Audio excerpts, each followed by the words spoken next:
भारतात पहिला चित्रपट करणाऱ्या दादासाहेब फाळके यांची कथा आता मोठ्या पडद्यावरती पाहायला मिळणार आहे. पण पहिला चित्रपट करणं खरंच सोपं होतं का? ते सुद्धा 1900च्या काळात. दादासाहेब फाळके यांना त्यावेळी काय संघर्ष करावे लागले हे सगळं चित्रपट प्रेमींना पाहता येणार आहे का? तर जाणून घेऊयात या व्हिडिओच्या माध्यमातून.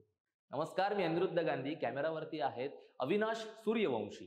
महा MTV मध्ये तुमच्या सर्वांचं स्वागत करतो. भारतीय चित्रपट सृष्टीच्या इतिहासात एक नवीन पर्व उगम पावण्याच्या उंबरठ्यावर आहे.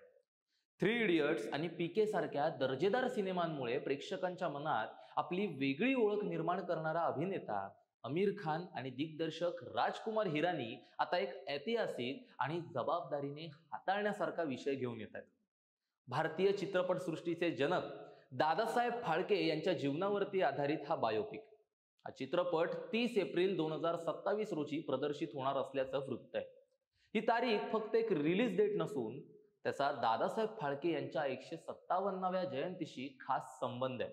30 एप्रिल 1870 रोजी जन्मलेले धुंदीराज गोविंद फाळके उर्फ दादासाहेब फाळके यांनी 1913 मध्ये राजा हरिश्चंद्र हा भारतातील पहिला मूकपट तयार करून एक सांस्कृतिक क्रांती घडवून आणली.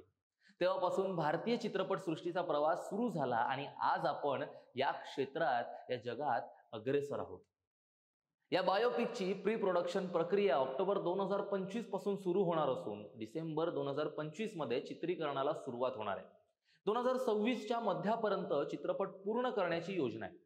विशेष म्हणजे लॉस एंजेलिस मधील एका AI आधारित डिझाईन कंपनीला या प्रकल्पात सामावून घेण्यात आले.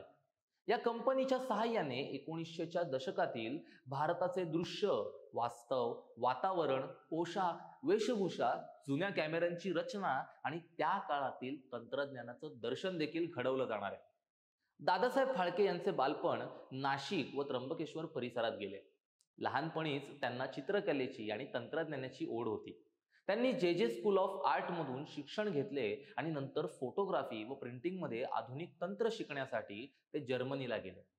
हे सर्व तपशील या बायोपिक मधून अधोरेखित होणार असल्याची शक्यता आहे. आमिर खान सुद्धा या भूमिकेसाठी स्वतःला पूर्णतः झोकून देणार आहे. त्याच्या आधीच्या सिनेमांप्रमाणे या चित्रपटासाठीही तो शारीरिक बदल, भाषा शैलीतील बारकावे, चालण्याची ढब आणि बोलण्यातील ठसका यावरती काम करणार आहे. सध्या तो सितारे जमीन पर या चित्रपटाच्या प्रमोशन मध्ये व्यग्र असून 20 जून 2025 नंतर लगेचच फाळकेंच्या भूमिकेसाठी तयारी सुरू करणार आहे. या चित्रपटाला दादासाहेब फाळके यांच्या कुटुंबियांचीही मान्यता मिळाली. त्यांचा नातू चंद्रशेखर श्रीकृष्ण पुसळकर यांनी एका मुलाखतीत सांगितलं होतं की 3 वर्षापासून आमिर आणि हिरानी यांच्या टीम मधील सहाय्यक निर्माता हिंदुकुश भारद्वाज आमच्याशी सातत्याने संपर्कात होते. त्यांनी अनेक वेळा भेटी घेतल्या, माहिती घेतली, विश्वास संपादन केला. यामुळे त्यांच्या या चित्रपटास कुटुंबियांचा पूर्णपणे पाठिंबा आहे. या बायोपिकच्या घोषणेनंतर आणखीन एक चित्रपट चर्चेत आला. तो म्हणजे SS राजामौली प्रस्तुत मेड इन इंडिया. तोही दादासाहेब फाळके यांच्या जीवनावरती आधारित असून नितीन कक्कड याचे दिग्दर्शन करणार. हा चित्रपट 6 भाषांमध्ये प्रदर्शित होणार असल्याचं सांगितलं जात आहे.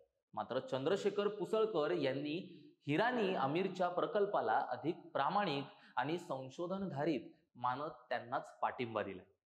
राजा हरिश्चंद्र बनवताना फाळके यांनी प्रचंड आर्थिक व सामाजिक संघर्षाचा सामना केला. लोक चित्रपट म्हणजे भूतप्रेत समजायचे. त्यांनी घरीच प्रिंटिंग प्रेस विकून पैसे जमवले. अनेकदा जेवणालाही पैसे नव्हते, पण तरीही तेव्हाच्या सामाजिक बंधनांना छेद देत त्यांनी स्त्री पात्रासाठीही पुरुष कलाकार घेऊन आपलं काम पूर्ण केलं. या संघर्षाचे चित्रण आजच्या सिनेमॅटिक तंत्रज्ञानाच्या सहाय्याने मोठ्या पडद्यावरती अनुभवणं ही रसिकांसाठी एक पर्वणी ठरणार आहे. या बायोपिक मधून केवळ एक कलाकार नव्हे तर एक दूरदृष्टीचा प्रयोगशील वैज्ञानिक, एक स्वप्नवत कलावंत आणि भारतीय संस्कृतीचा अभ्यासक म्हणून फाळकेंचे बहुआयामी व्यक्तिमत्व प्रेक्षकांसमोर उभं राहणार आहे. या चित्रपटातून त्या काळातील सामाजिक, आर्थिक आणि तांत्रिक बाजूंना उजाळा मिळेल.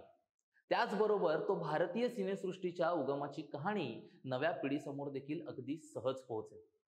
या बायोपिकचा अंतिम परिणाम केवळ एक चित्रपट न ठरता तो भारतीय चित्रपट सृष्टीचा सांस्कृतिक दस्तऐवज ठरेल.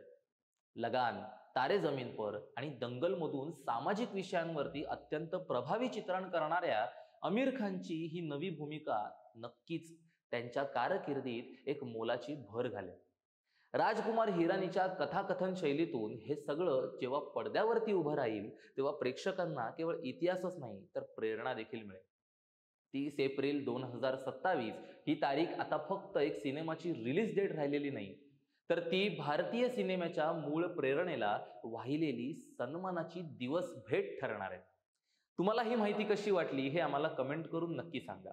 व्हिडिओ आवडल्यास व्हिडिओला लाईक करा, शेअर करा आणि आपल्या महा MTBच्या YouTube चॅनलला सबस्क्राईब करायला विसरू नका. धन्यवाद.